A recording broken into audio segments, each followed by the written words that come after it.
Now we come to order. Good morning. Welcome to the Commissioner of St. Mary's County meeting this day, Tuesday, May 25th, 2021. I am Randy Guy, President of the Commissioner of St. Mary's County. I'd like to introduce the other commissioners sitting to my right, representing the 1st Commissioner District, which includes Ridge, Piney Point, St. George Island, Mr. Eric Colvin. Good morning. Mike Hewitt, who represents the 2nd Commissioner District, which includes Leonardtown, Hollywood. Good morning. Sitting to my left, representing the 3rd Commissioner District, which includes Charlotte Hall, 7th District, Golden Beach, and Mechanicsville, Mr. John O'Connor. Good morning. Representing the 4th Commissioner District, which includes Lexington Park, some of California, Great Mills, and some of Hollywood, Mr. Todd Morgan. Dr. Rebecca Bridget, our County Administrator, is sitting at the table to my left. Good morning. Elisa Cassis, as our Communications Director, is sitting at the table to my right. Morning. Amy Carter, our Video Media Producer, is behind the glass. Please turn your cell phones off or on vibrate. At this time, please stand and for a pledge and invocation by Commissioner Colvin. All right. Almighty God, we thank you for the opportunity that you have given us to serve our community. Our prayer this morning is that you would guide each of us, that you would give us clear minds and pure hearts, that we would do the work that's set before us, and we ask that you just watch over this meeting. Amen. Amen. Please join me in the pledge. I pledge allegiance to the flag of the United States of America and to the republic for which it stands, one nation, under God, indivisible, with liberty and justice for all. Thank you, Commissioner Colvin. Next, we need the approval of the consent agenda. So moved. Second. Our first, second, all in favor? Aye. Any disapproval? Ayes have it. Next, we have a proclamation, LGBTQIA Month. John O'Connor will be reading the proclamation. All right. I think there's some presenters here. Is anybody here from Sarah Underwood, David Strickland, Steve Tuttle? Okay, why don't y'all come forward here and You can come up to the table, gentlemen. Thank yeah, you. there you just have a seat right there. Yeah, good All guys. right. Thank you for joining us today. Thank you. Whereas the St. Mary's County community strives to be a safe space that does not tolerate violence, harassment, or hate speech, and whereas the diverse lesbian, gay, bisexual, transgender, queer, intersex, and asexual community continues to contribute to the widespread academic, economic, artistic, and social spheres within and around our greater community, and whereas St. Mary's County has a diverse LGBTQIA community that includes people of all ethnicities, religions, and professions, and whereas this month marks 52 years since the Stonewall Inn protest in New York City, when patrons and supporters resisted harassment that had become all too common for members of the LGBTQIA community, and whereas the events of June 1969 are generally recognized as the catalyst of the LGBTQIA rights movement. Now, therefore, we, the Commissioners of St. Mary's County, do hereby proclaim June 2021 to be LGBTQIA Pride Month in St. Mary's County, and urge all residents to respect, honor, celebrate, and strengthen a culture of inclusiveness and acceptance.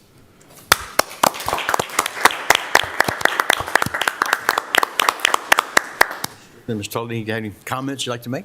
Thank you so much for doing this. I know for some this is just a piece of paper, but I'm going to echo the same sentiment that I emailed you guys last year. For some, this might be a piece of paper, but for others, this is saving lives and showing validation to our community and making our community stronger. And I thank every single one of our county commissioners for doing this. Thank you. Yes, thank you. You're very welcome. Yeah, guys, please stand, turn around, face the cameras. Yeah. Thank Hey, you. open your proclamation up. We're going to put that this official photo type of thing here. There you go.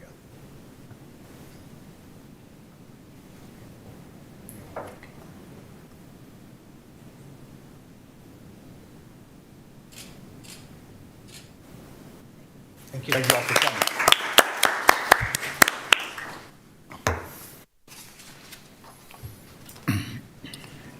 Okay, next we have Department of Human Resources Years of Service Awards.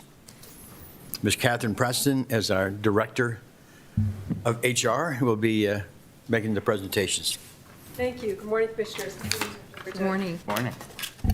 Do we need to, excuse me, before we start, do we need to start getting up here or to keep our distancing right now? No, you're fine. Yeah. Just like you're we are fine. now?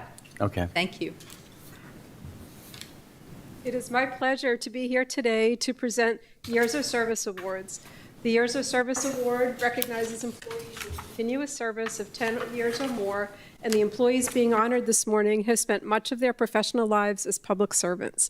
Every resident of St. Mary's County has been impacted in some manner by the good work of these individuals. 74 county employees in total are being recognized for achieving years of service milestones during 2020. Today, it is my pleasure to present employees who have achieved 20 years of service to St. Mary's County government and to the citizens of St. Mary's County.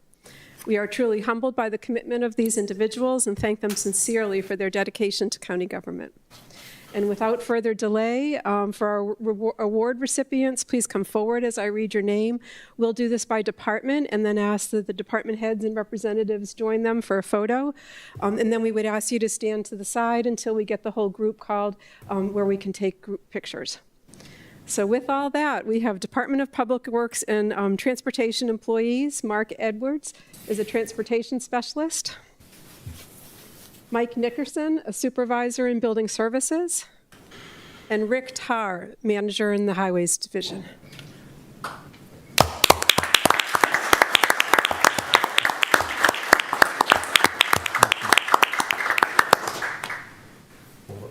right, take a picture, and John? Congratulations, gentlemen.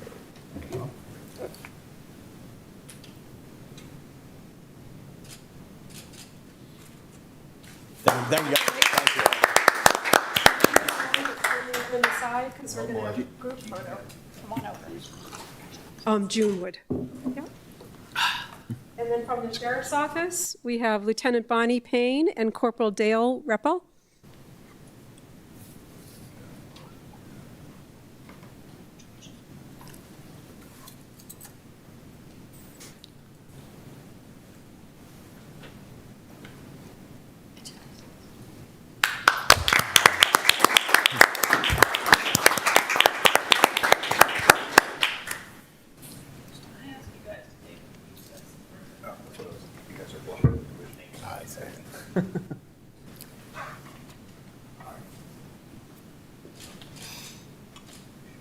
Great, and please come on up for a photo. You need to come back. Come back. You failed Rebel already, get back up. American missed his cue. Yeah.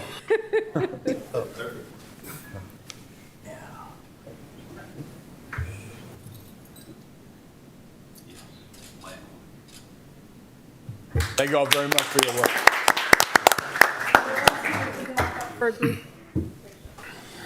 From IT, we have Mark Stancliffe.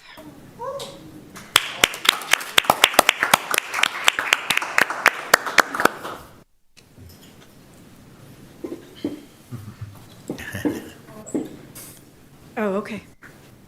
Be solo.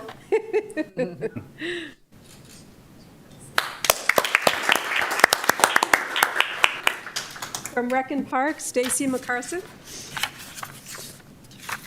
I think I'm just going to stand. Keep standing up. Then we'll stand up. Congratulations. Congratulations.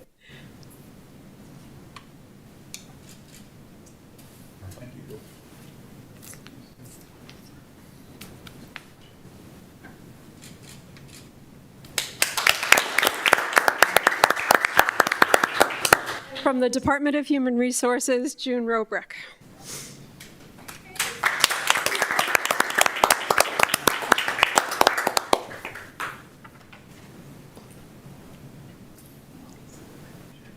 You want to join me? Oh. Get out of the way. Get out of the way. I'm sorry.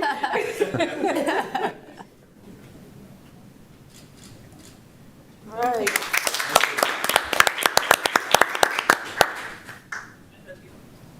And we also have Corporal Elizabeth O'Connor here.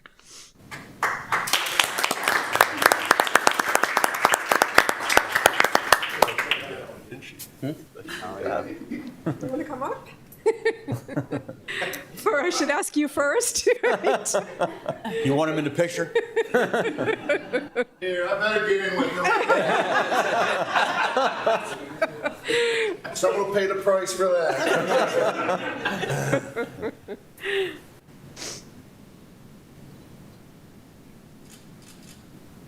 Great. And Thank you. join us at the front for a group photo. Sorry. You want everybody up front here now? Please, Everyone. yeah. The whole group here now. Jeez. For future publication.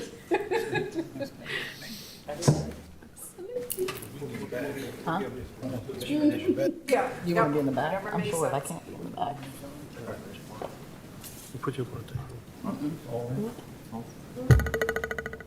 Yeah, Alex will tell us where to go if we need to move.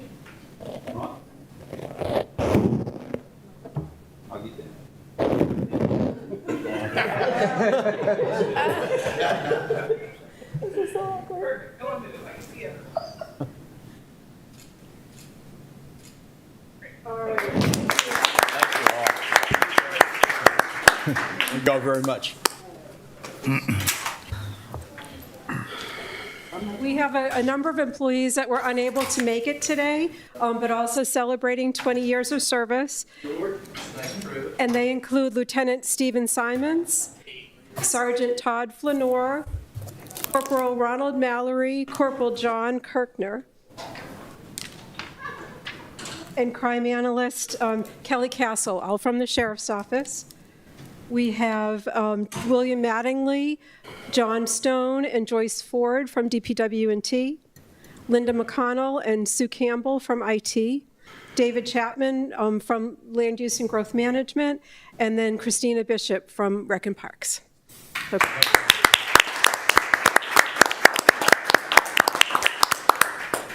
And thank you. Thank you very much. And congratulations to all of you that have spent 20 years working for county government. We appreciate your service and time. Okay, next we have the Department of Finance. Commissioner of St. Mary's County sets rates and approves fiscal year 2022 operating and capital budget. I think Ms. Jeanette Cudmore, the Chief Financial Officer, and Jody, her Deputy Director, is going to be with you also. Okay, good. Good. Good morning, Commissioners. Good morning. Long process to get here, but we are here. You'll see in the package, we have before you, we start with our revenue ordinances, which is our tax ordinance, which sets all the tax rates. And if you notice on page 5 of this, you see in section 2, your property tax rate is to remain the same. Your section 4, your county income tax rate, you have reduced it to 3.1%, and you're using a 4% growth for this budget. Page 7 sets your development impact fee. This is the 4th year phased in. The total fee is $2,077, and the 4-year phase-in for dwelling size 1 to 1199 is $3,325. The next phase is $3,604, and then the higher phase at above 2,400 square foot is $3,881. Your income tax rate will be effective January 1, 2022. On page 9 starts your appropriation ordinance. This details all of your expenditures and budget, starting with the county departments on page 9. Elected officials are on page 10, along with state agencies and independent boards. Your other governmental costs are at the bottom of that page. Your transfer and reserves are at the top of page 11. Your enterprise and special revenue funds follow that. Section 2 starts your capital improvement fund appropriations.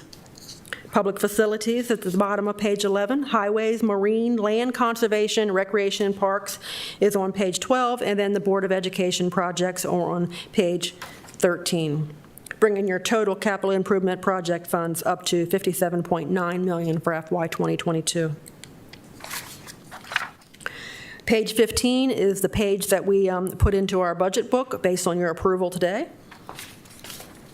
Then we go into page 16. This is your summary of all of your funds. At the top is your general fund at $288 million.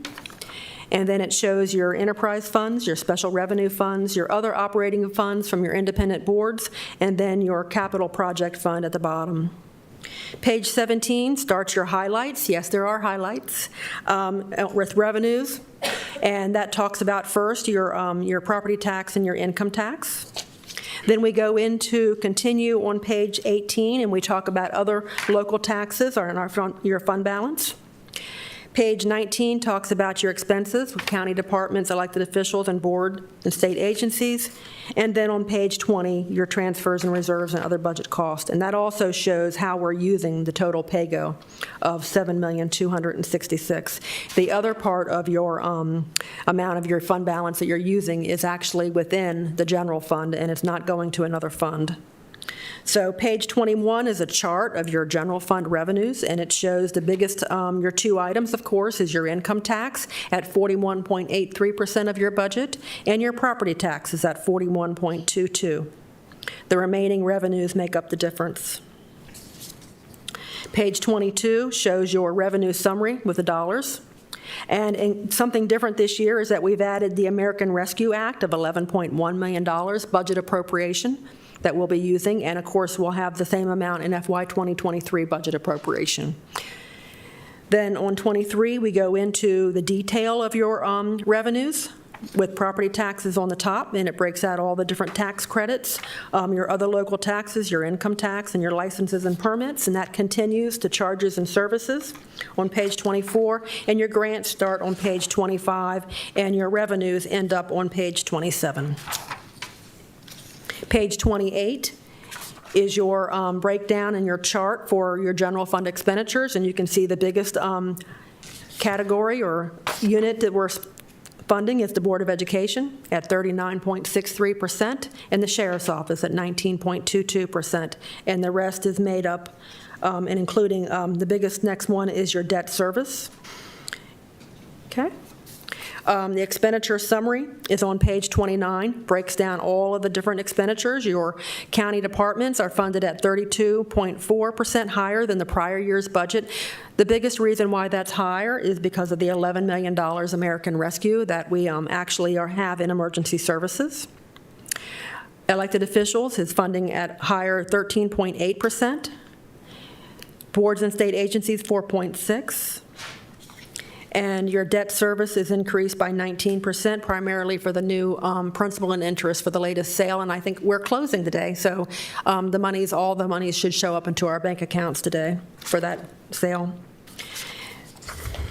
Then your expenditures, your detail starts on page 30.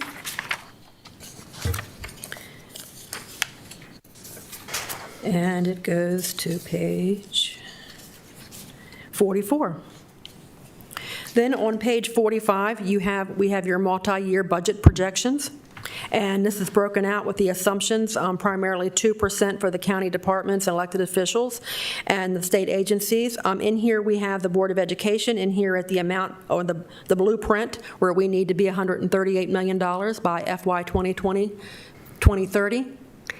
Okay, and then on the bottom, you'll see on highlight, which was added in House Bill 1372, it showed the minimum amount that needed to be in the 22 budget, in the 23 budget. And then those are the amounts that are included above. And then you'll see we have the revenue at the bottom, and the difference between the revenue before the operating impact, and then we add the operating impacts from your CIP. And I'm pleased to say that in FY 2023, and I just noticed in 22, it says we have $1 left between the expenses, so we'll have to fix that. But in 2023, you have, after everything, $3.8 million available, 24, 1.7, 25, 2.1, and then $2 million left over in 2026. But this includes the phase-in amount for the blueprint for the Board of Education. Page 46, it shows the Recreation and Parks Enterprise Fund. The Wicomico Shores Golf Enterprise Fund is on page 47. Solid Waste and Recycling on 48. The Miscellaneous on page 49. Our Special Assessments. Emergency Services Support Fund is actually on page 51. And our new fund this year is the Emergency Services Billing Fund, and then we put the fees on the bottom of that page so we know how that is being funded primarily. And fire tax starts on page 53. 54 is your rescue tax, and then we go into our approved capital budget for FY '22, and it breaks it down by each project type and shows the funding going across the page. Of course, the biggest funding source is bonds at $25.5 million. We go into page 57, which starts our 5-year plan for CIP. And again, that's also broken out by funding project type. And then your sources of revenue sources, will be on page 58. Page, 59 is your operating impacts, and then you can see at the bottom, those are the same numbers that were on your multi-year budget, okay? Then we have our updated debt capacity, and this is also reflecting the bond sale. So you can see in the green, where it says approved bond authority, we have $99.1 million because we just got another $30 million of bond authority for FY 2022. So with that, we have enough to cover the projects that are currently in the plan. We have enough to cover our bond authority, the 22, and we also have enough, $21.3 million that'll be available for the FY 2023 budget. Okay? And then also based on, we got a premium on the day's bond sale, the closing of about $4 million.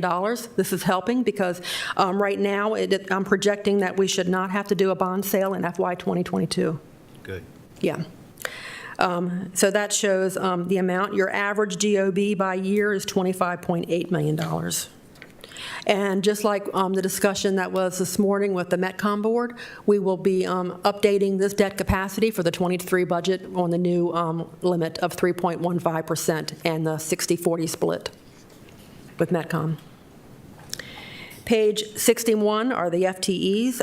After last week's budget work session, you're down to 64.75, and it shows all the FTEs by department and the ranks for the sheriff's office.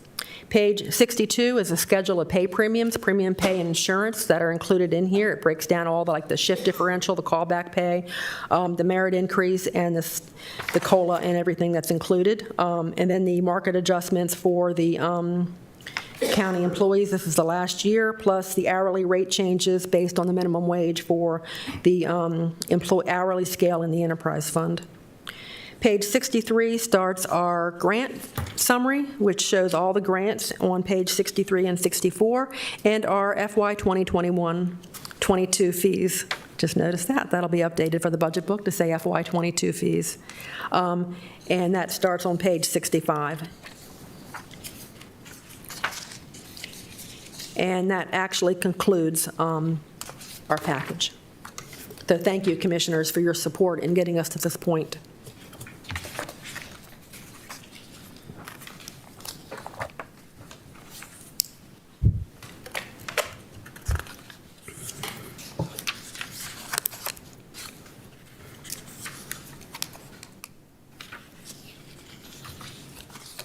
Anybody have questions to Ms. Cudmore? So you need decisions on 1 through 8 on your preliminary page? Yes, sir. The following motions are there for you. Ms. Cudmore, you had said last week we had $207,000 some dollars left over. Yes, sir. That's going to fund balance? It's going into your Commissioner's Emergency Reserve to be used towards snow removal. Well, why don't we quit worrying about the snow today, since it's going to be 80 degrees? And I'd say we put the $207,000 back into salaries and divide it as we did equitably or equally between the Board of Ed, the sheriff, the county employees. Okay. And that just, we're trying to come and help along the way. And maybe $207,000 may not be enough to satisfy a lot, but I'd say every little bit helps. Okay, sure. That's my suggestion. That's my motion. Right, and that would be, I did calculate that, thinking that might be something that might be done. So like maybe it's at 1.4% COLA, which would give another $70,000 to the county employees and the sheriff, and $137,373 to the Board of Ed. If that's a motion, I'll second it. Can you read back the motion? What's the motion again? The motion is to take the $207,000 from last week that was going to go into the Commissioner's Emergency Reserve Okay. and allocate it to salaries on an equal basis. That leaves our emergency reserve at what point then? $500,000. You have 500,000 here? Okay. Can I have a first and a second to remove 273, is it now? 207,373. Okay. I have a first, second. All in favor? Aye. Aye. Any nays? They got a 5 ayes. Thank you. And that would bring up to 1.4%. Right. Okay. And then we'll have to adjust the ordinances for that. Okay. Anything else, Commissioners? Well, next we'll go into motion 1. I need a motion.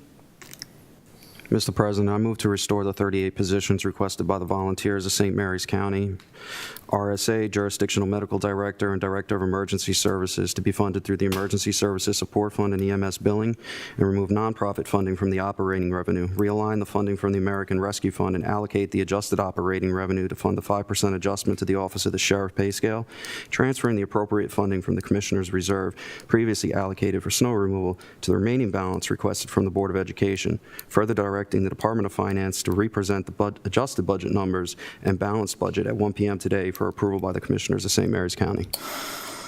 Second with discussion. Okay.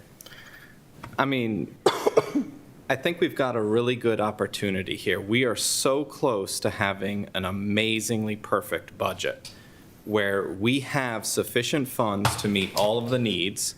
We sat here for 3.5 hours and heard from the community about what the community wants, what our citizens want, from all sides of the aisle. That was across the board, we heard that. We heard from our volunteers and our rescue squads what they want. We specifically asked them, what do you need? They came back and told us, and then at the last minute, we changed the plan without consulting with them. They noticed that.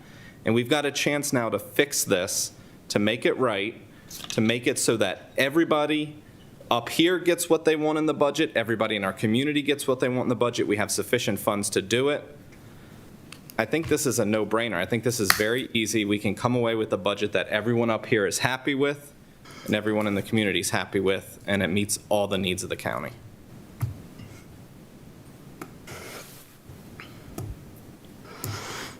Any other discussion? The budget process is one of discipline. And discipline's tough. It's very hard. But one of the things about discipline is it sets you into making sure that you can be consistent in the way you approach things. And I understand completely where the other two commissioners are coming from. But fiscal discipline is being relaxed. And as you relax, it becomes easier. And as it becomes easier, you do it again. And as I've watched sitting here and doing budgets for a number of years, when the discipline goes away, I'm already thinking of the next budget and 2 budgets down the road because there's so many unknowns in what we're going through. And at this point in time, I'm willing to stick to the fiscal discipline that I've relied on over all these years and just staying with the discipline. Would that be you including the lack of fiscal discipline for throwing $2.5 million at turf fields at the last minute? Just wondering. Well, I would say that what we're talking about here is 2 different sources of money, and I know all the commissioners know this. When we're talking about reoccurring funding, we know we're going to have that every year. Now, the thing with this projection of revenues, I still have said before and I'll say again, I just need to see these revenues come in. We haven't seen the real impacts from 2020, the revenues from 2020. And I believe they're going to be impacted by COVID-19. A year ago, many of us were locked down. Businesses were really struggling. I also believe that the stimulus money that's come out of the Washington, out of the feds, and also out of the state has masked the real economy. It looks good, but you have a lot of people who are having small businesses. Many I've talked to would have gone out of business without that money. Also, they're having trouble attracting and retaining quality help. It's just not a smooth recovery. So I have to say with Commissioner Morgan, I want to respect the financial discipline we talked about last week. Now, back to these turf fields. Well, we wanted to give $2 million, $1,999,910, $1,999,000 to the Board of Education for them to do their technology upgrade. Well, they identified that money in federal money, stimulus money. Great, wherever they can get it's fine with me. So we said, well, maybe you can just go ahead and keep it. But I did get a text from Commissioner Morgan Thursday, a week ago, that said, hey, the Board of Ed's thinking about doing turf fields. So I reached out to Chairman Bailey, Karen Bailey. And when we spoke on the phone, and she said she had just talked to Superintendent Smith, and that they wanted to take that $2 million plus some and use it for turf fields. She said that what the issue was is that baseball is having trouble finding 90-foot diamonds. I'm okay with that. That's fine. I mean, we allocated that out of fund balance. We know that is not reoccurring money. So to say we're not funding the negotiated agreement, which is reoccurring every year, while funding turf fields, first one is like, I think turf fields are a good idea for the high schools. Look, we've been wanting turf fields in the high schools since turf fields came out. We've done them now in the county. We've got 6 turf fields in the schools, in the high schools, are a good idea. And if it helps with this 90-foot diamond or this baseball issue that they're dealing with, that's a good thing too. But I still believe that what we need to do is kind of gradually get into this. I don't want to do all the EMTs, not that I'm against EMTs. Many people have reached out, and I appreciate you need to have a ambulance when there's one there. But I think I think we have 20 positions, 16 EMTs, and I think there's 4, there are some paramedics. Anyway, my point being is we can fold those in. But here's the key. The key for this commissioner is making sure we have the money. Again, when you project it, I don't think you could look at any business in St. Mary's County and say, were your revenues up 4% last year during COVID? I don't think any business would, except maybe Lowe's or Target or Walmart, some of those big box stores. But the local people are hurting. So if those numbers, if these projections do come in, and we do have this money, we're going to know when we get our big tax disbursements, which come in May, end of this month. June, there'll be a small one in August and another big one in October, November. When those come in, we're going to have a good indication how 2020 was impacted by COVID. And if we can look at ourselves and say, wow, the money's there, it's a whole new ballgame. We can have higher salaries for teachers, deputies. We can fund everybody. But I don't like the unknown of COVID. I just believe it's had an impact, and time will tell. That's the term I'll use. Time will tell. We can always make a mid-year adjustment January 1st, like we also did with the animal shelter. And if we have the money, hey, it's not our money. It's the taxpayers' money, and we can spend it. So I won't support this motion. I just believe we can fold in what we have now, and if we have the money, we can get the rest later. And I agree with Commissioner Hewitt on everything he said. I think this is, we got to look further than just in front of our face here. We got to look out a couple of years here. We're not sure. And I have reservations about our funding this coming year, and I'd like to see it first. And it probably won't be until the end of November that we really know exactly sure how much this impacted us. There's a lot of things got impacted this past year, and we're trying to make corrections now. Emergency medical service, I am all for funding as much as we can now and folding it in and seeing where it impacts by this fall and move on and even hire more if we have to.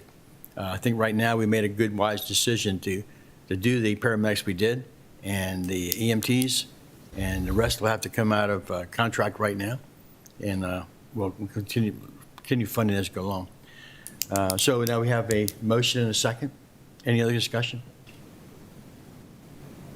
I have a roll call vote, please. We'll start with. Can we do the motion again? Make sure we. Did anybody get the motion written down exactly how it is?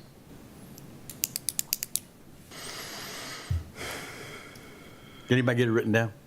No? No. You got it in writing, Commissioner O'Connor? Yes, I do. Huh? I do have it in Got it in writing. writing? Well, let's have it then, please.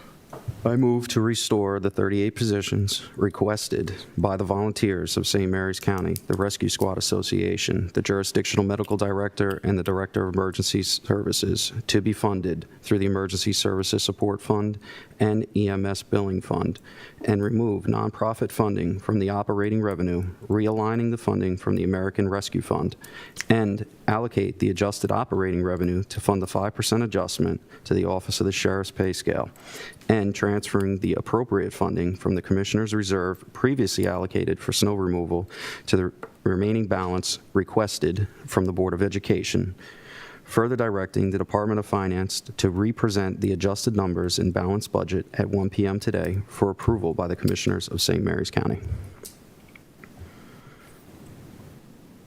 Is that sort of clear now, everybody? Commissioner Morgan, your vote? No. Commissioner O'Connor? Yes. Yes. No. No. Motion dead. Next, we go to motion 1 as planned. Move to approve the Aging and Human Services Senior Center fees. Second. I have a first and second. All in favor? Aye. Any opposed? Ayes have it. Motion 2. I move to approve the Emergency Services Billing Transport fees. Second. I have a first and second. All in favor? Aye. Any disapproval? Ayes have it. Motion 3. Move to approve Recreation and Parks Activity Fund fees. Second. First and second. All in favor? Aye. Any disapproval? Ayes have it. Motion 4. I move to approve and execute the revenue ordinance for FY22, which sets the tax rates. Second. I have a first and second. All in favor? Aye. Any disapprovals? Ayes have it. I move to approve and execute the appropriation ordinance for fiscal year 2022, which identifies appropriations, which includes compensation increases for appointed employees. Second. I have a first and second. All in favor? Aye. Aye. Disapprovals? No. No. 3 yeas, 2 noes. I move to approve the fiscal year 2022 budget as set forth in the schedules and documents, including the submission and execute budget estimates page evidencing our approval of the itemized budget. Second. I have a first and second. All approving? Aye. Any disapprovals? No. 3 ayes, 2 noes. I move to approve and authorize Commissioner President to execute the annual budget certification statement for FY 2022, page B3, and submit the MOE calculation certification to the Maryland State Department of Education. Second. I have a first and second. All in favor? Aye. Any disapproval? No. Is that 1 no? 1 no. 1 no. I move to submit the executed FY 2022 non-reoccurring cost request form and related documents to be submitted to the Maryland State Department of Education. Second. A first and second. All in favor? Aye. Aye. Any disapprovals? Is that 5 ayes? Yes. Thank you very much, Ms. Cudmore. Thank you. Jody? And we'll send the updated appropriation ordinance and the budget certification for the Board of Ed updated based on the additional funds. Okay. Thank you We'll very send those much. Thank you. I move right into county administrator time. Dr. Bridget. Thank you, Commissioner President Guy.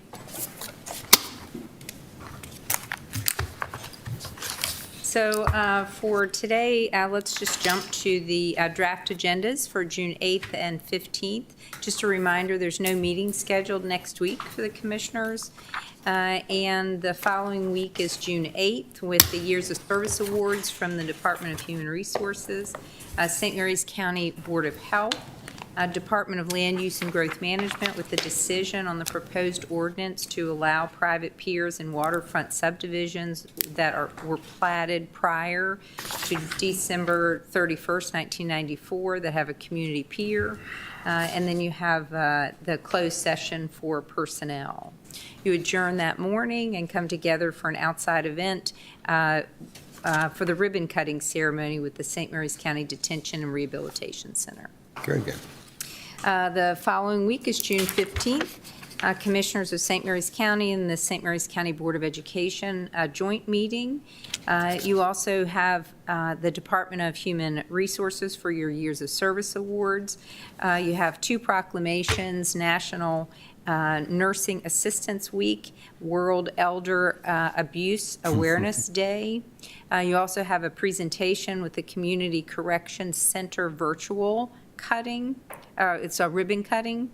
And then also Department of Human Resources Commission for People with Disabilities Annual Awards.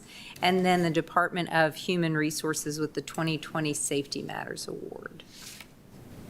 So for this morning, you start with item B from Circuit Court for St. Mary's County with the Courthouse Security Equipment Grant.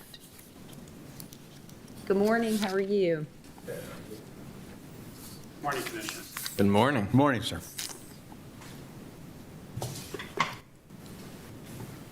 So real quick history on this. This is the Administrative Office of the Court's security grants that we've been able to get money for the last couple of years. And in fiscal 2021, there was a little bit of a surplus, money that wasn't issued out. Ms. Lori found out about it. Same day, we went ahead and applied for it, even though they gave us over 200-some thousand for this fiscal year. This is for the 2 cameras. They're the last of the camera sets that the AOC recommended we have in the parking lots. It's for $12,880. It has no county match, no in-kind. That's the beauty of the security grants.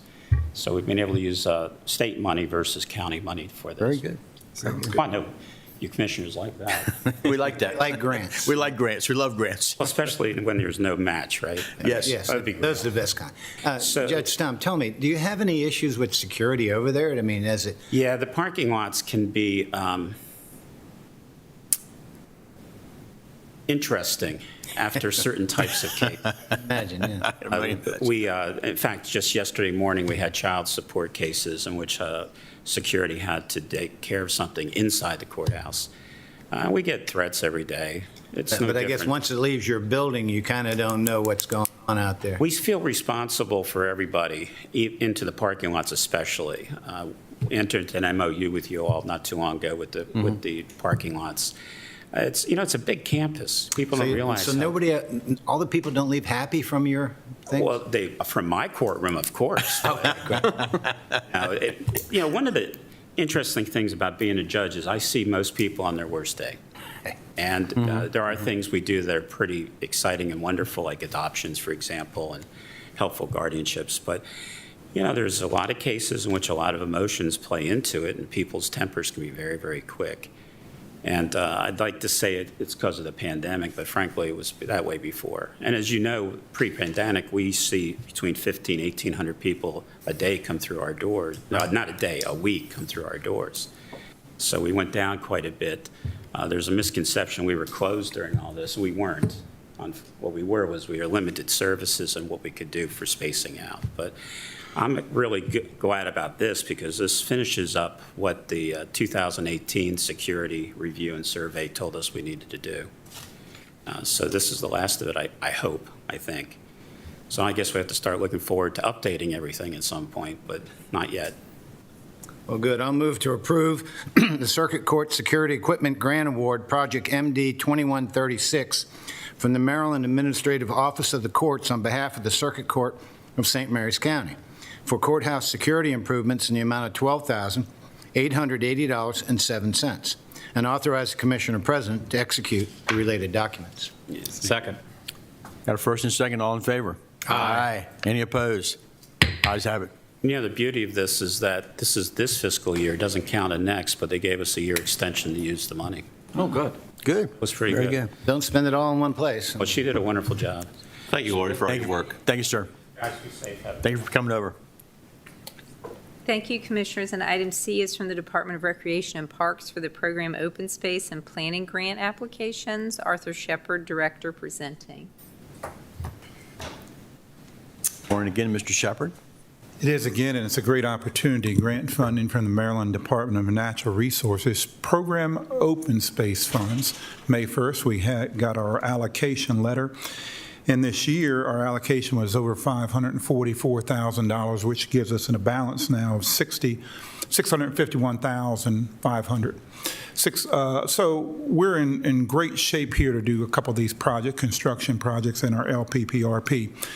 Plus, I want to bring your attention, if you remember in 2017 with your purchase of Snow Hill and our opening, we did meet our acquisition goal, which now puts us in a place where the county match is just 10% now. So what we're going to do in these two construction projects, you're going to get over $500,000 worth of projects with $52,000 of county funds. The first project would be the playground replacement in Nicollet Park. It's due. And then the second would be tennis court lighting at Cecil Park. Why do I have St. Peter Claver in my mind? Cecil Park, in which we spoke to the Tennis Association, St. Mary's County Tennis Association, because there's lighting. We were thinking about doing the lighting there at Town Creek, but that's only 2 courts. And those are fully functional. They said, Director, we'd rather have the 4 courts lit at Cecil Park, and that would allow for league play. So that's where we moved that somewhat, and now we have the funding to do that. And then lastly, the third one is the LPPRPs coming up, the Land Preservation, Parks and Recreation Plans, and it's allowed to have, using development money, $25,000 each year to go toward paying for the LPPRP. So those are 3 goals. I'm asking for your authorization to approve this allocation that I've spoken about here. Any questions, Commissioners? It's quite a good deal. This is good. Definitely a good deal. I move to approve the 2 program open space project grants applications and the planning grant application in the total amount of $497,500 and authorize the Commissioner President to execute the related documents. Second. Got a first and second, all in favor? Aye. Any nays? Ayes have it. Thank you, Great job, Commissioner. Mr. Shepard. Thank you. Bringing back those kind of grants, sir. Thank you, Commissioners. And item D is from the Department of Economic Development with a license agreement with Action Lane and Billiards for use of county land. Mr. Casalemas? Thank you, Dr. Bridget. Good morning, Commissioners. Good morning. Action Lounge and Billiards in the town of Leonardtown approached the county about using property that's adjacent to their building for outdoor seating for food service. The land is owned by St. Mary's County, and it's a small portion of the land that's used by the Health Department. Action would like to use a 10-foot by 40-foot section of county land. In your packet is a license agreement that was put together by the county attorney. Question came up regarding temporary outdoor seating approvals. What about those now that the restrictions have been lifted? The town of Leonardtown is working with the Health Department, the Alcohol Beverage Board, and the other agencies to allow temporary outdoor seating until they can act on permanent seating. So the town sees this as a great benefit to businesses and the public. So in order to keep things moving for Action Lounge and Billiards, we're asking you to approve this today. And that's it. We have Keith Griffith from Action Lounge and Billiards in the audience if you have any questions of him. Mr. Casalemas, I guess what I don't understand, I don't have a problem with this because I think whatever we can do to increase business is good. Yeah. But we own the land that they're talking about there? That's not part of Wayne Day or part of the developer? No, it's county land that butts right up against there. They have a little bit of, That's like they have a a little, zero- they have a little bit, no, they have a little bit of section. I think it's 8 feet or something. That's the, right off their building, but they need a little bit more to make their outdoor seating.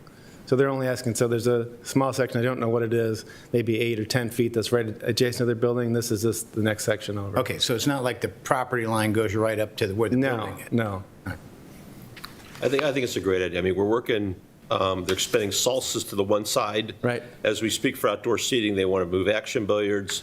Yeah. You know, people want to be outside, and they've been cooped up long enough after this whole COVID thing, so I don't see any reason why we would not want to support this.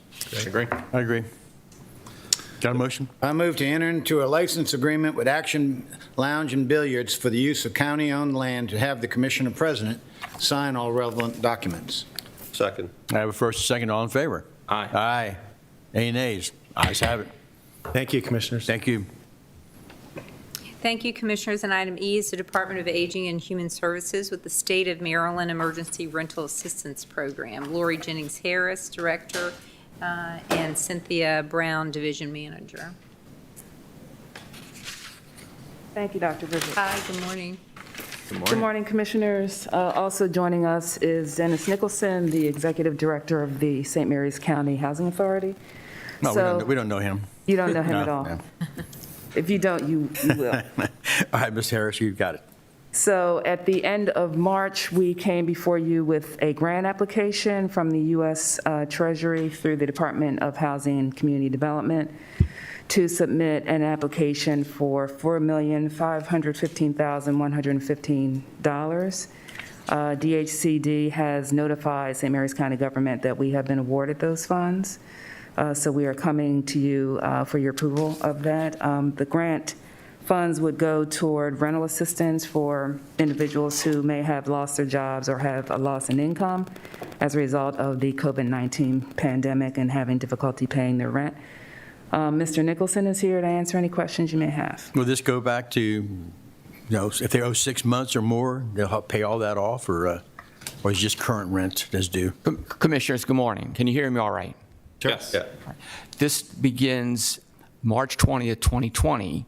Good. In situations of owing rent, utilities, and moving forward to current situations of owing rent or utilities, or the potential that you're in jeopardy, you're renting, and you're in jeopardy of falling behind in rent or utilities.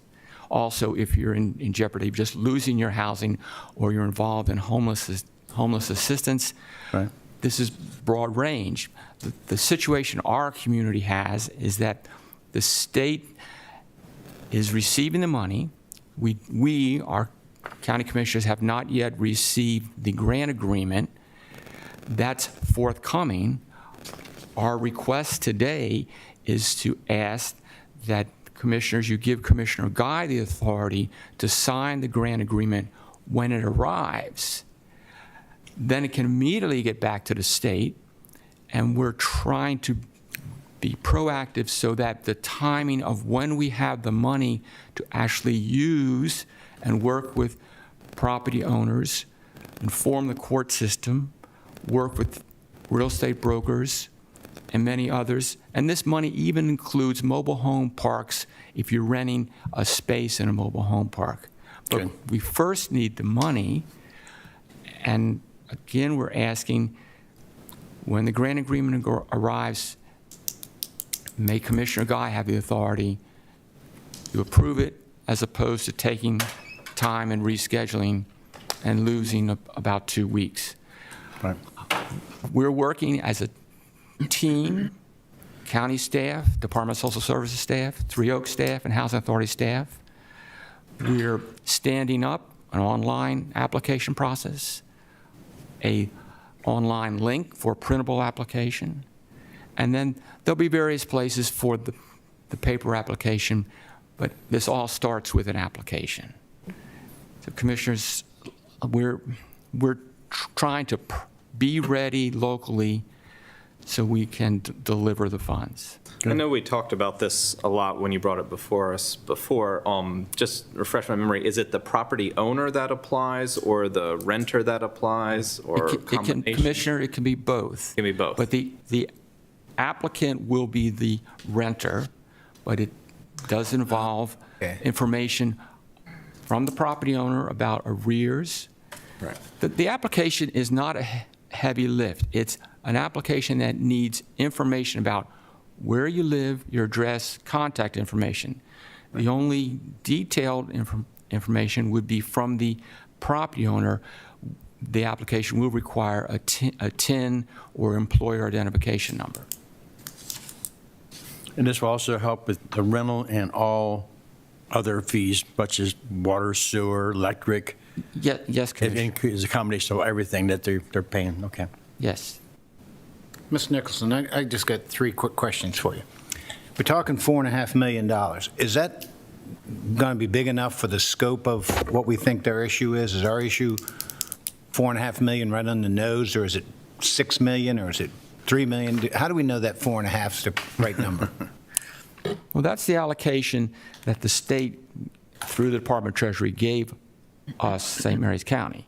Now, as I'd say, enter August of this year, then we will have more specific data on spend rate and the trending of how that money will last. This first phase is good until September 30th, 2022. There is a second phase from Department of Treasury coming. It's going to be a busy time to move the details appropriately, but to move them timely.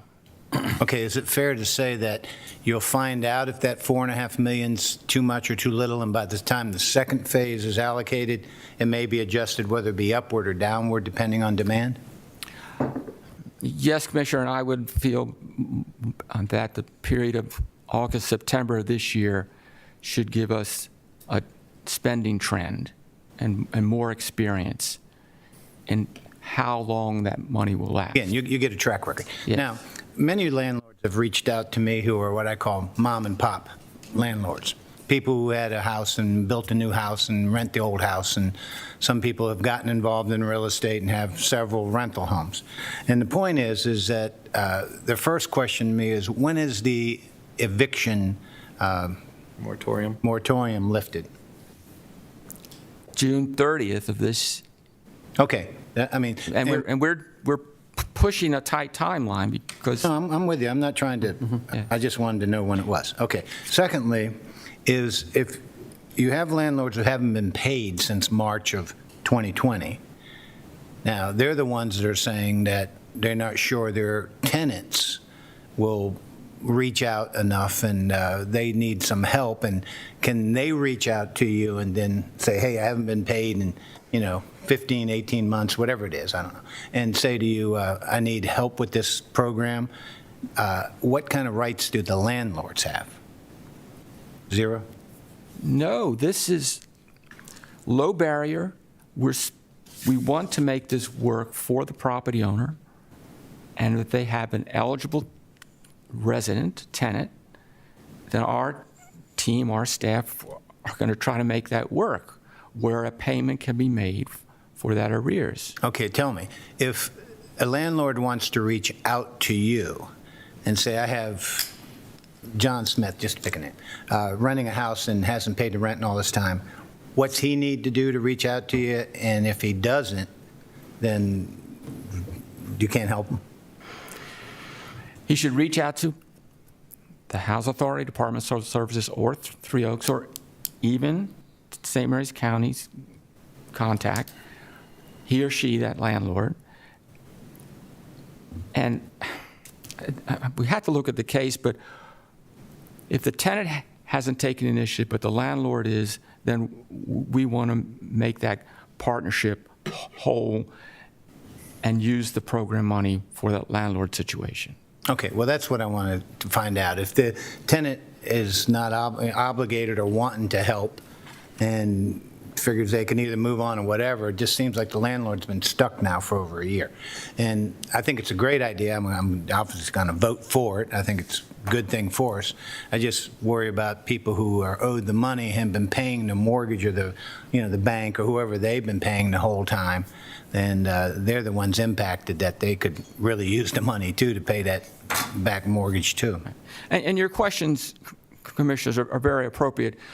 Last week, we had our first training with the state folks.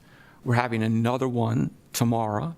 So this is a work in progress, and we want to be able to launch this to the community with the appropriate information and the best staffing we can put together to date, as we're always challenged right now by available staff. Well, if you get something set up that you're going to send one to Commissioner Hewitt. We will be. I'll send them out to the people who've been calling me. When we're at that point, our commissioners, you all will know our community. We need to inform our community for sure. Well, and to echo Commissioner Hewitt's comments, I think, and I mentioned this when you came before us before with this, please keep us up to date once it gets started, once it gets initiated, because we're all hearing the anecdotal stories from individual landlords or tenants, but it's hard for me to get my head around what the scope really is. And so I'm very curious to see when you all get this up and running, where it's falling in the county, if it's a smaller number of people that are longer term or a larger number of people that are shorter term, just how effective the money is distributed and used, not just curious to know so that I have a better understanding of our community and what it's facing. And I will follow up on that because Commissioner O'Connor and Commissioner Morgan had previously asked for that. The state's going to be looking for a monthly use report. We process that through the county, copying our commissioners, and then see if our commissioners need additional information. Now, as far as grants go, you've been a part of quite a few of them, and this goes from the feds to the state, to the county, to you all. And I would think with each level, there's more hoops to jump through and more restrictions and regulations. It sounds like you're still figuring out exactly how this one is going to operate. Is that a fair assessment? Yes, because we, the county, has a grant agreement with the state. The state guidelines just came out last week. We're applying those guidelines to our public information process, getting our team ready to answer questions and take applications. We're almost there, but we're here today to have the money process primed. Right. And that's our first small step today. Sounds good to me. And Mr. Ossek, I concur with where you are. And I thank Ms. Zoss and Mr. Lancaster for being here today, also with you, to show it is, between the three of you, you're working together to solve what's a very bad problem in the county right now. But hopefully with these grant dollars coming down and the questions that the commissioners have been asking before relative to the accountability of ensuring that, the landlord gets the money and the renter doesn't decide they're just going to take off with it. But like with everything during this pandemic, it's very difficult, but hopefully this will be something to help alleviate people from their problems since March of last year. Commissioners, I would just like to add something with regard to the accountability, because again, when we came before, there was a request to keep you updated, and the state is giving us very specific guidelines on how the money is to be monitored. That responsibility lies within Aging and Human Services, specifically Human Services Division. So we will be able to give you those frequent updates, but it would have the type of details that you're asking for, like how quickly the money is being spent. That's one of the things that we will be monitored by the state on how expeditiously we're able to get the money out to the community. So this step that you're taking today is certainly a help in that direction. Thank you. Thank you. Can we get a motion? I'll move to accept the State of Maryland Emergency Rental Assistance Program recipient agreement and award on behalf of the Maryland Department of Housing and Community Development in the amount of $4,515,115. Approve the budget amendment and authorize the Commissioner President to execute the related documents to include the grant agreement upon arrival. Second. I have a first and second. All in favor? Aye. Any opposed? Ayes have it. Thank you all very much for being here today. Commissioners. Thank you. Thank you, Help Commissioners. the community a lot. And I'd like to echo what Commissioner Morgan just said, acknowledging Alexis Sauce from Department of Social Services and Lanny Lancaster from Three Oaks, as well as Dennis, for the collaboration and partnership to get this done. This is a huge effort, a lot of money coming into our county, another grant, and we'll do our best to make it happen. Yeah, and a lot of people are hurting over this, not just mainly those who are worried about paying the rent and being thrown out. Yes. So the sooner we get this done, the better off everybody will be. Thank you very so much. Thank you, Commissioners, and this completes County Administrator time. Okay, well, we'll go right into Commissioner time. We'll start with Commissioner Hewitt first. Thank you. We approved the budget today. Look, we did the best we could with what we got, and I really believe it's a good budget. It gives something to everybody. It may not give everybody everything they want, but that's the budget process, and it's a process we go through every year. Now, again, it gets back to projections of revenues, and are those revenues going to occur? I hope so. Lord knows, we're so tired of this COVID, and we want to put it all behind us, and any of the effects it's had on our economy or on us personally, on our fatigue and the whole thing. We just want to get it behind us and get back to normal. It was very refreshing this week in church that we didn't have to wear masks. We didn't have to have social distancing. And, you know, it was amazing just to be able to breathe fresh air without a mask on your face. It was a good day. So that's a good thing. Now, when we're working on any kind of agreement, any kind of thing that requires a majority of commissioners, there's a term that Martin Luther King used, and it's called molding consensus. We used to say seek consensus, but in a quote he said, real leaders don't seek consensus, they mold it. Because it's quite ordinary for people not to agree on the same things or see things in different light. But it's important that we respect each other's opinions and respect where we come from. Because at the end of the day, we all want what's best for St. Mary's County. Again, I say if these revenues come through and we have this money end of this year, we can make adjustments first of next year, and I'm all for that. The key gets to be is Board of Ed, they should get 45, 50% of the money. The Sheriff's Department, 20, 21%. It's been historically what we've done. I'd like to see us move more towards when we know we're going to have or think we're going to have excess funding, that we go ahead and allocate it percentage-wise based upon historicals. Because we're not the experts in how best to use that money in those systems. I think the Board of Ed or the superintendent, you know, they can make the best use of the funds that we can give them. But again, it's a process, and Lord knows, seeking to mold consensus is what requires that is to reach out to other commissioners, return their calls, or maybe reach out to them and just tell them what you're thinking, and so we can have a dialogue. I want to thank all the people who have reached out to us on email. I don't read Facebook much. I do read it, but I don't do county business on Facebook. And social media to me is something I want to talk about my grandchildren or my family or events happening that are positive. So I won't do county business on Facebook. Now, tonight's a public forum. I think we're going to hear from the Community College of Southern Maryland with the Aquatic Center in Leonardtown. I know we've heard a lot from people wanting to get that pool open back up. I think it's a great idea. I think the county can kind of have a good partnership there with CSM. But I really look at that, once we figure out the YMCA in Lexington Park, that would be another ideal example for a YMCA in Leonardtown. Because the thing about YMCA, they do all the operational cost. And that's something I know the College of Southern Maryland and the county always looks out for. What are our continuing costs when we do something? But I just think that would be an opportunity to look at another YMCA for the county in the Leonardtown area, and hopefully a third one in the Charlotte Hall area later on. This weekend's Memorial Day, start of summer. Lord knows we had a couple of days this past weekend that really made us remember summer. It was way too hot. Hopefully it won't get hot too early. Enjoy your Memorial Day.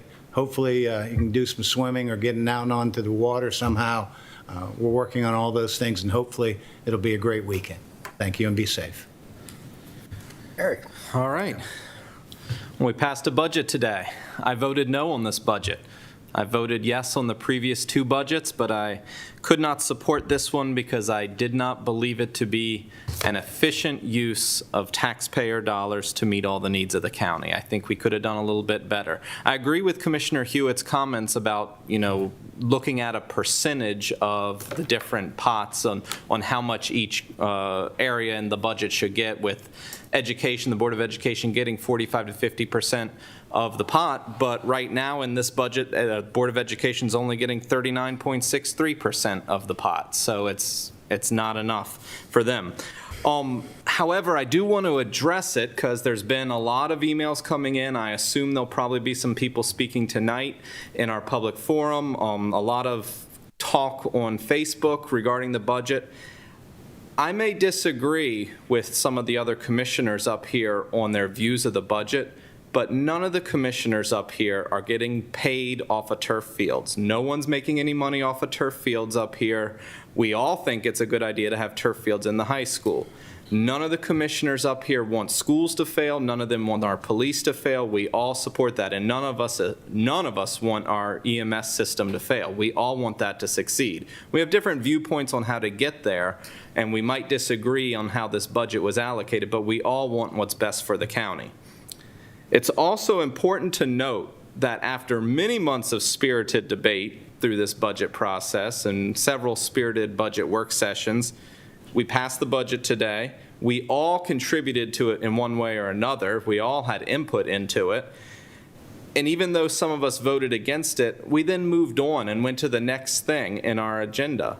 We approved grant funding, grant applications. We approved measures to help our community, to support businesses, to support the most vulnerable in our community. We moved on and will keep working for the county as a whole. We all want what's best for the county. We didn't take this job just to get rich, because none of us are getting rich off this job. It's public forum tonight. Please come out and speak to us. There's a lot of stuff going on in our community and in the state and the nation. I believe it starts today, the COVID lottery. I'm not sure what I think about that, but if you got your COVID vaccine, there's a chance you could win $40,000 from the state, maybe even $400,000. It's kind of an interesting incentive. I've got a friend of mine who has not yet gotten a vaccine, and he said that he doesn't think that this would actually convince him to get a vaccine. It actually makes him a little more skeptical that he's trying to get bribed to get a vaccine.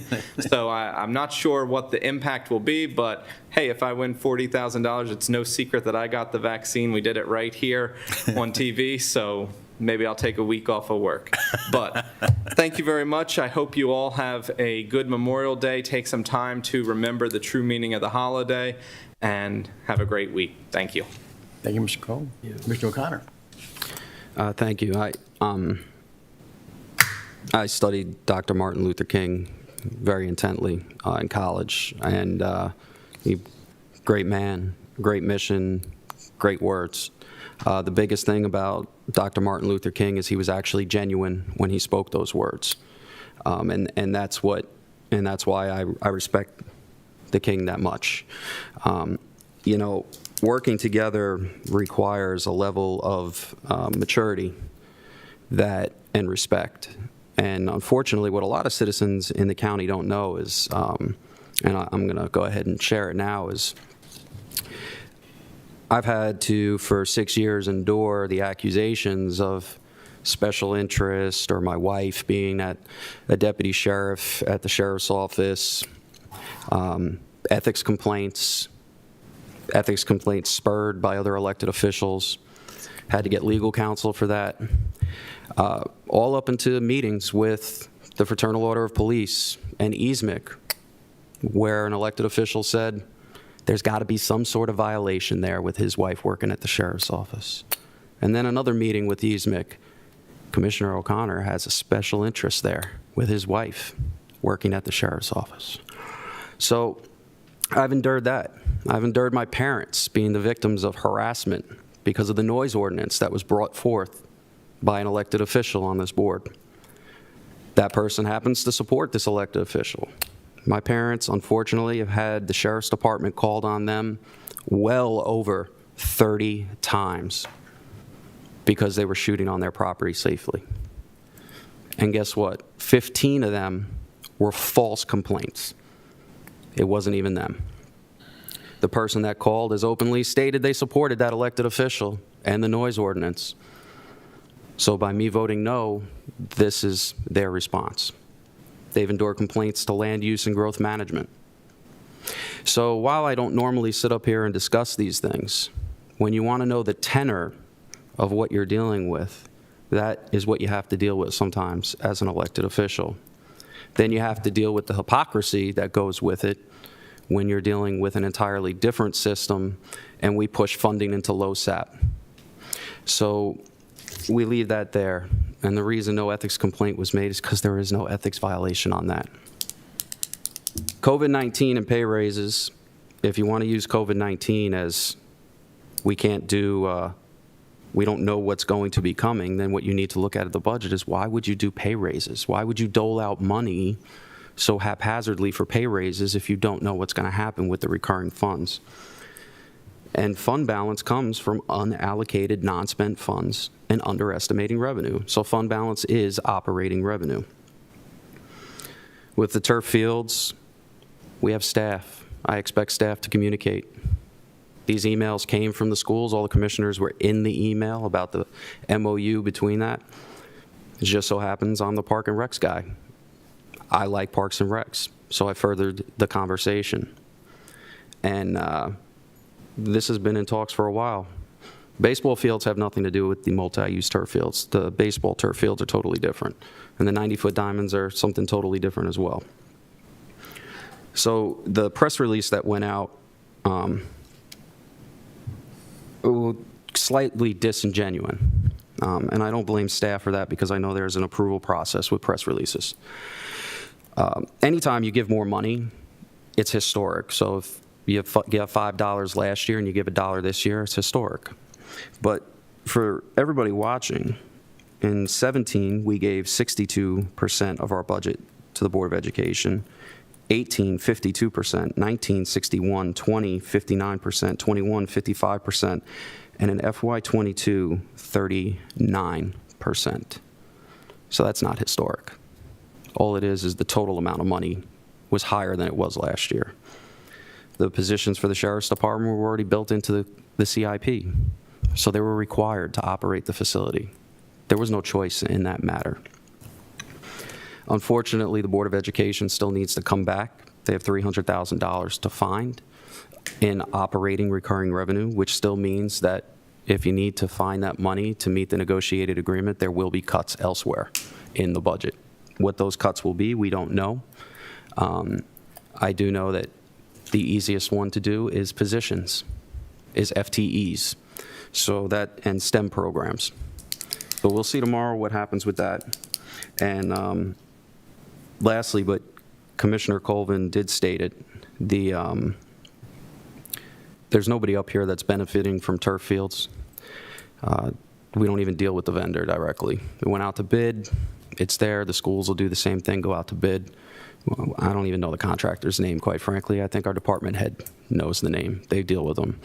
So I think that was probably a genuine, it was a genuine give to the schools to try and meet a need.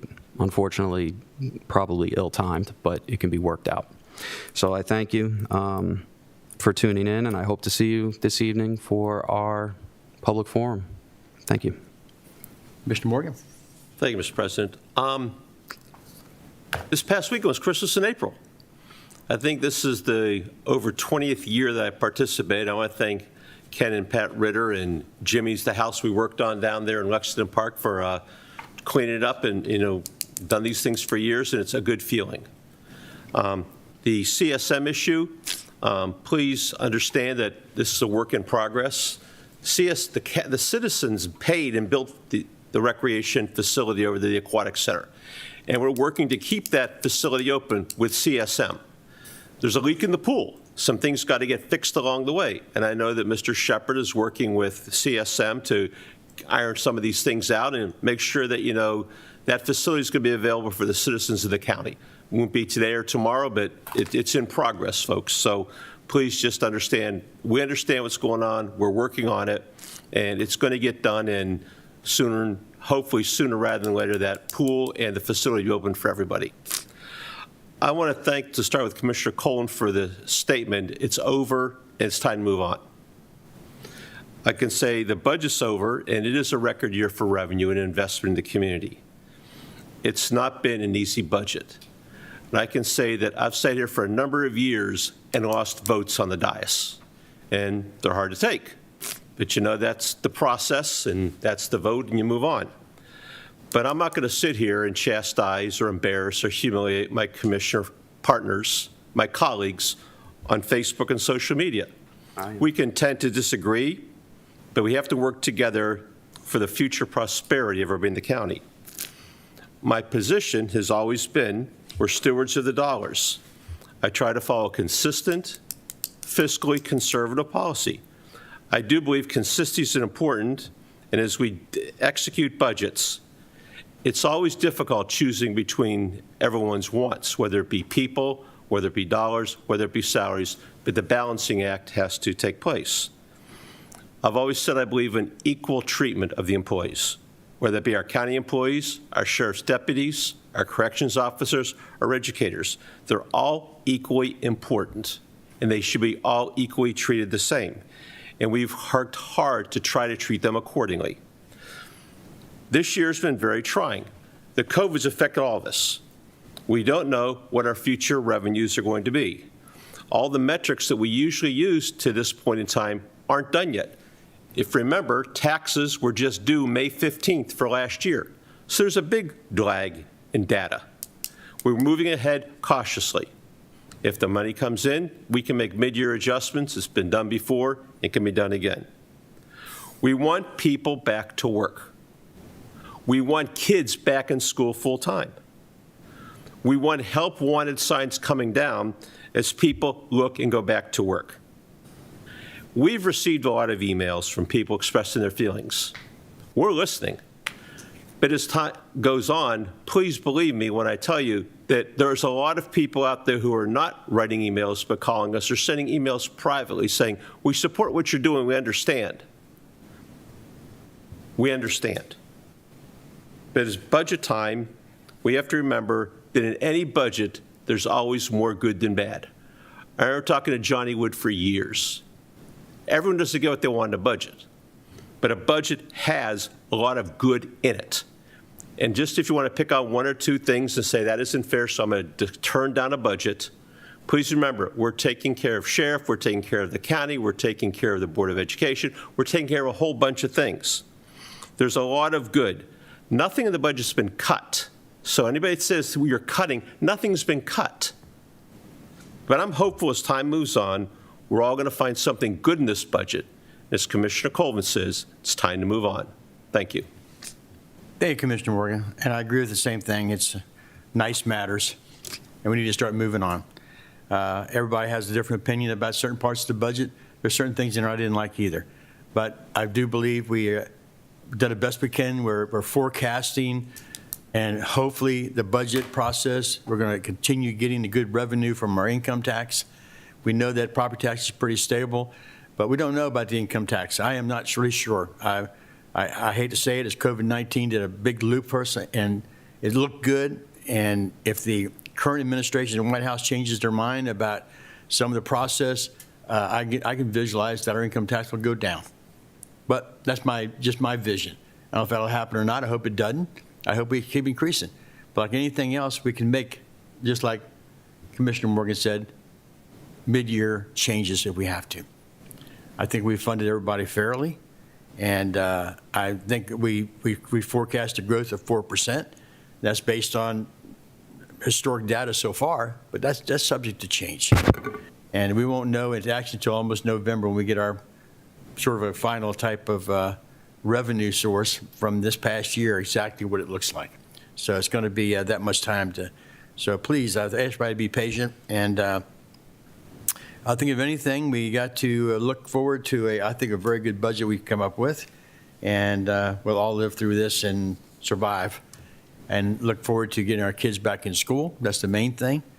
We have to get everybody back into school, and that will create a good work environment for the parents that are out there.